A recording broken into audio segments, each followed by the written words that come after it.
interesting debate on the BBC's Question Time last week. The question was, well, I'll let the guy explain it himself. Who should be plugging the deficit? Benefit claimants or billionaires? Right, so that's a nice simple question. There's a shortfall between what the government spends and what it takes back in tax. The question should be, well, the question is, who should pay that shortfall? Should it be benefit claimants who are being hammered for £5 billion by government policy, or should it be billionaires who aren't being taxed very much on their wealth? Let's see what establishment stooge number one, Darren Jones of the Labour Party, has to say about it. Well, look, the deficit in the long term needs to be filled by getting the economy back on track so that it's growing and creating strong businesses and good jobs, so people are paying taxes when they see their pay rising. What? I mean, the guy is on the right track when he says people should be paying taxes, but he doesn't say which people, and that was precisely the point of the question.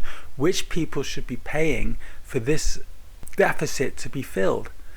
And he's just completely avoided the point. All right, let's try establishment stooge number two, Richard Holden of the Conservative Party. The ones who created the problem in the first place. I mean, there was one number in the OBR's document yesterday which said actually that the measure is going to see 130,000 fewer jobs over the course of this Parliament up till 2029. And the national insurance tax, I've literally been out with businesses in Basildon and Billericay today. I was out with charities there earlier on. A charity which looks after special needs kids saying they're facing £100,000 extra in national insurance tax because of the measures taken by this government. The question was asked, who should pay for what's happening, benefits claimants or billionaires? The truth is, growth is down because of the decisions that this Labour government have taken. If you're losing the will to live, well, I'm sure you're not the only one. Mr. Holden actually asks the question again and then avoids it. He says, who should pay it, billionaires or benefit claimants? And he starts talking about working people instead. All right, let's try Gary Stevenson. He is the campaigner for wealth equality who started out in life as a trader and made a fortune betting that the economy would go down the toilet. It's still going down the toilet, and he's still right. So perhaps he might have something useful to say. This is very frustrating for me. I've been screaming for 5 years that this is going to happen, that this situation will get worse and worse and worse, which it has been doing. I was betting on it for 10 years before that. Does anyone know what the total government deficit is since the beginning of COVID? It's £1 trillion now, which is £20,000 for every single adult in the country. So if every single one of you is not £20,000 cash richer, someone else has your money. Right, if you're wondering why he's saying that, what he means is that the government will have spent £1 trillion into the economy since the start of COVID. Somebody must have that money. If it isn't you, then it must be somebody else having that £20,000 that would be your average share. Logically, it must be rich people who have it. If we pause the economy and give £1 trillion, £20,000 for every adult in this room and the rest of the country to the richest people in the country, and then unpause the economy, what do you think will happen to living standards for ordinary people? They will collapse. This is a problem of growing wealth inequality. The extremely rapid growth of wealth of the richest people in the country. The average billionaire increased their wealth by £630 million in the first year alone of COVID. These men and women are not £20,000 richer. Right, and the reason this is important is what the rich people will then do with the money. They will use it to invest in assets because they don't need to consume.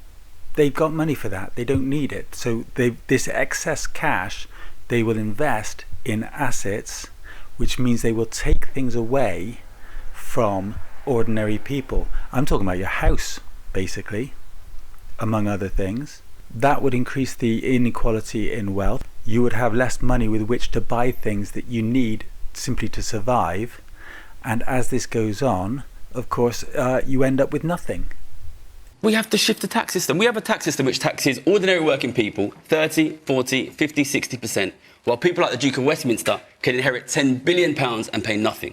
If you do that, wealth will be sucked out of the middle class. It's already been completely bankrupted the working class. It will bankrupt the government, which is what we are seeing. And there'll be poverty. There'll be broad poverty. There'll be no middle class left. Why are we taxing working people more than billionaires? Tax wealth, not work. Give these people a break. Give their kids a chance. Tax the billionaires. Of course you should. When he asks why we're taxing working people more than billionaires, he means, of course, as a proportion of the amount of income that they have. Billionaires have far more, especially in terms of actual wealth. We don't tax their wealth at all, really. And their income is only taxed in a spectacularly low amount in comparison to previous years. This is why the inequality exists. The taxes on the rich have been cut back and cut back and cut back, and the rest of us have been expected to take the strain. And of course we can't, because we don't have the money.